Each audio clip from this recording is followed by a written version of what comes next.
Hello, everybody. It's Victor with Cardiac Wire, and today we'll be talking to Dr. Yousef Hindi. He's a general cardiologist at Honor Health in Arizona, and he's going to tell us about his experience with Abbott's CardioMEMS HF system for managing heart failure patients. So, with that, why don't you tell us a little bit about yourself, Dr. Hindi? Well, thank you, Victor. Thank you so much. My name is Yousef Hindi. I am a general cardiologist by training. I finished my fellowship training out of San Antonio, Texas, where I was very fortunate to train there because they did have a major focus on hemodynamics. And I think that really is where my interest in cardiomem stemmed from. I practiced in Salinas, California for about 6 years and have recently moved here to Arizona with an intent to build another heart failure program after the successful heart failure program that we managed to build over back there in Salinas. Wonderful. Well, thank you so much for that background. And it really does sound like you're uniquely qualified to talk about this system. So, just getting right into it, from a general cardiologist perspective, what problems in HF management does CardioMEMS help address that can't be solved through traditional clinic visits and symptom-based monitoring? Right. So I think the major thing that I noticed when I managed my CardioMEMS patients and my other heart failure patients is that CardioMEMS gives me the chance to use diuresis as a precise tool. It's precision diuresis. Where you know exactly where you're going, you know exactly where you were, and you know exactly when to stop and go back to the patient's baseline dose, without, concern for further compromising renal function. And I think for patients with CKD who also happen to have heart failure, which is a really large section of our patient population, that is very important because those patients live in a very narrow Goldilocks zone between being volume overloaded and being dehydrated. And if you keep them in the Goldilocks zone, you stand to preserve their renal function longer than for traditional therapy. That's one point. And I think another point for me as a clinician, it's a force multiplier, in a sense. So we're not making general cardiologists or advanced cardiologists in numbers to sufficiently cover all the patients that need our services. And this tool gives those patients access to clinic, easier access to clinic, easier access to objective information that is actionable by me as a clinician, where I'm able to make decisions on their behalf in a very short time period. And which will lead to success, avoiding unnecessary clinic visits, avoiding unnecessary hospitalizations during that course. That's the biggest difference between the standard practice and what has been done thus far and what is being done widely across the country is that we prescribe Lasix, we prescribe diuretics and other diuretics, but we don't really know what the volume status is. And that's a big problem because it's more often than not that those patients come back to us with worsening renal function. We have to back off diuretics, and then unfortunately, not being seen for many weeks afterwards, and that just puts those patients in a vicious cycle of being dehydrated and volume overloaded, which is not a great outcome for those patients. It's really interesting to hear you kind of talk about this Goldilocks zone and what it takes to keep a patient in a stable position when it comes to all of the symptoms around the condition and preventing hospitalization. I'm glad that you mentioned hospitalization in your answer because we're kind of curious, how does earlier intervention and kind of proactive HF management using CardioMEMS change heart failure trajectory long term for a patient? And do you have any clinical data you could maybe share about that? Yeah, so if I'm following a patient and the patient has a CardioMEMS and the patient is compliant with sending the readings, you already can trend the data. You can find out when that patient has, indulged in something they shouldn't indulge in. And we're all human. Everybody's going to do that at some point. So when that patient makes a mistake that they should not have done, like go out for pizza, for example, you can catch it, right? And you can give them a call, say, hey, what happened? Confirm that with them, advised to increase the diuretics for a few days, and then you see the readings trend down. So you can actually see feedback of your therapy in action. Okay.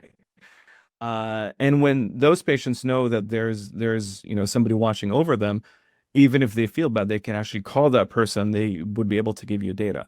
All that is providing access for those patients to clinic. They know they're in safe hands, and they tend to avoid going to the hospital because going to the emergency room is it's a very unpleasant experience, right? For anybody. Nobody likes that. It's spending hours at a time. And if I can get the same answers, the same intervention by, making a phone call, I would definitely want to do that instead of going to the hospital, spend 4 hours in the emergency room. Okay. So that's one thing. Now, if you keep those patients out of the hospital, what we already know is patients who stay out of the hospital do tend to live longer. They do tend to have better outcomes in terms of mortality and morbidity. Those patients, if you know, let me track back for a second. When we say that we want to improve or maintain quality of life, this is not just paying lip service to something. Somebody who maintains a good quality of life, meaning that they're functional in society, they're going doing their grocery shopping, they're able to exercise. What that means is that they're not just functional, but they're also maintaining muscle mass. And muscle mass means strength, and those patients are more active and they maintain that level of activity. A patient who spends 3 days in a hospital is going to be very decompensated from a strength and stamina standpoint, and they just puts them at a decline. It's just a downwards trajectory for their health from a strength standpoint and from just general heart failure standpoint.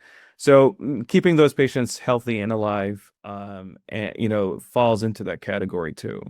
As far as data goes, there are multiple studies nowadays. The Champion trial, the Guide HF trial, there's ongoing trials right now. I think from there was a trial in Europe. I can't remember the name of that trial yet, but they all showed that they have reduced the chances of readmissions and also mortality by increasing rates. I think Champion started at 25%, Guide HF at 28%, and Monitor was 44%.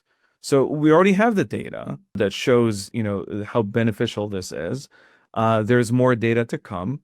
And just in the last couple of years, or maybe 3 years, there have been studies. Those are a little bit smaller studies. They're observational studies that showed that patients who happen to have CKD with heart failure, who used CardioMEMS, who were managed by CardioMEMS, tend to either conserve their GFR or even improve it over the course of 1 to 2 years. So I think in the future there will be a point where we say, there's a chance that if you manage those patients appropriately, then you can delay access to dialysis. Right? Now, we don't have data for that, obviously, but I think this is something that's coming. I'm really glad that you mentioned a lot about how collecting data helps with better addressing heart failure outcomes and improving that for patients long term. Talking a little bit now about some of the geographical challenges that heart failure patients face, since many of them don't live near specialty heart failure clinics. What role do you see CardioMEMS playing in partnerships between specialized care with HF specialists and patients managed by community cardiologists without increasing their clinic burden? I think honestly, that's probably where CardioMEMS has the critical role. I always believed that CardioMEMS was meant for community hospitals that are farther away from transplant and LVAD centers who do not have readily easy access to advanced heart failure physicians. And to my first point, it's a force multiplier for doctors like me. I'm able to access more patients, manage more patients easier because of that, and there's also a financial aspect to that as well. So, for example, I am a community hospital in both positions, whether it's in California or here in the Phoenix area. All of those hospitals are community hospitals. We're not an advanced center. There's an LVAD center within my healthcare system, but my local hospital is far away from that. So the advanced center does not see my readmission rates. And as we all know, readmission rates play a major role in Medicare reimbursement and Medicare fines.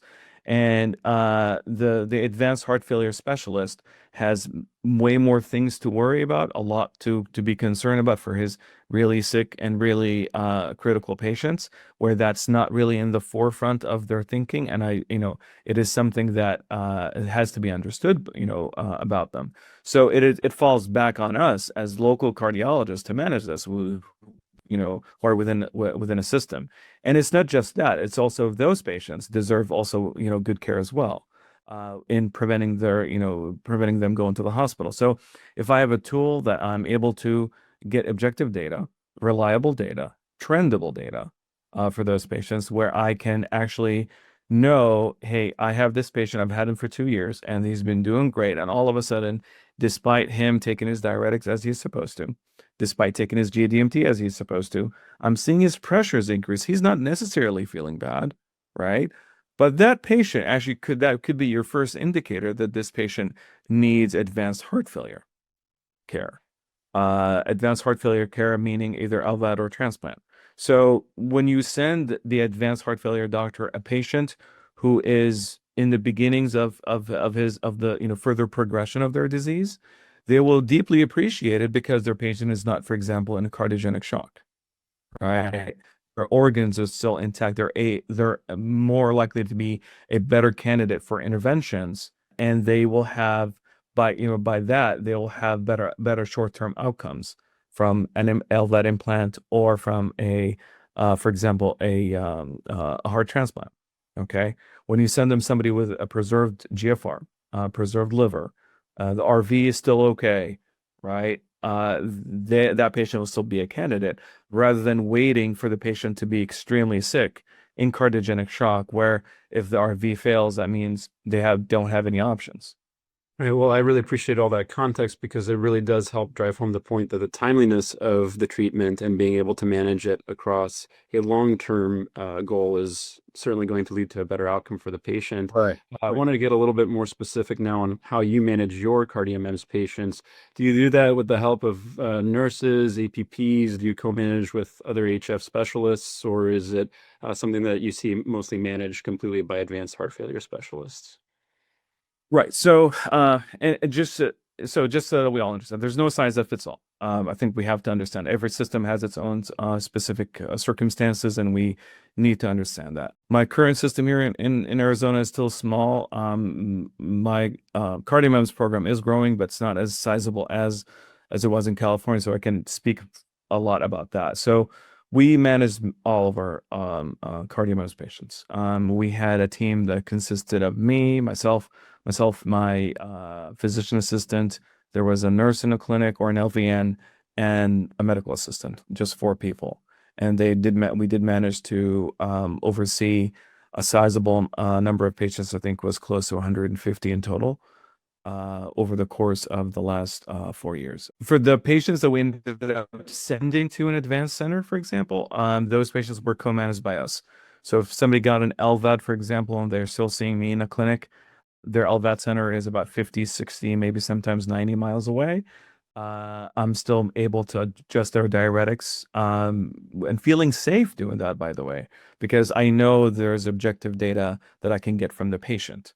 But also maintaining a line of communication between my clinic and the advanced center, who can also follow the patient remotely, knowing that that patient is being well managed. Interesting. Could you go maybe a little bit deeper on kind of what it means to know if the patient is well managed from a team perspective? Right. So, exactly. So, for example, so when we implant a CardioMEMS, even if the patient is labeled dry, meaning that they're euvolemic, they're not holding on to too much water, they will have most of the times elevated pulmonary artery pressures. And that indicates that even though you have managed to drain them out of the fluids, you managed to you diurese them, make them pee out all the water that's excess, the system is still overloaded inside. Hemodynamically, the system is not well. And when you start off with that point and you put them on GDMT, blood pressure medications, beta blockers, ACEs, ARBs, or ARNIs, mineralocorticoids, stuff, and those kind of medications, you can actually follow the downward trend of the pressures going down. And when you see that, that's how you exactly know that your therapy is working.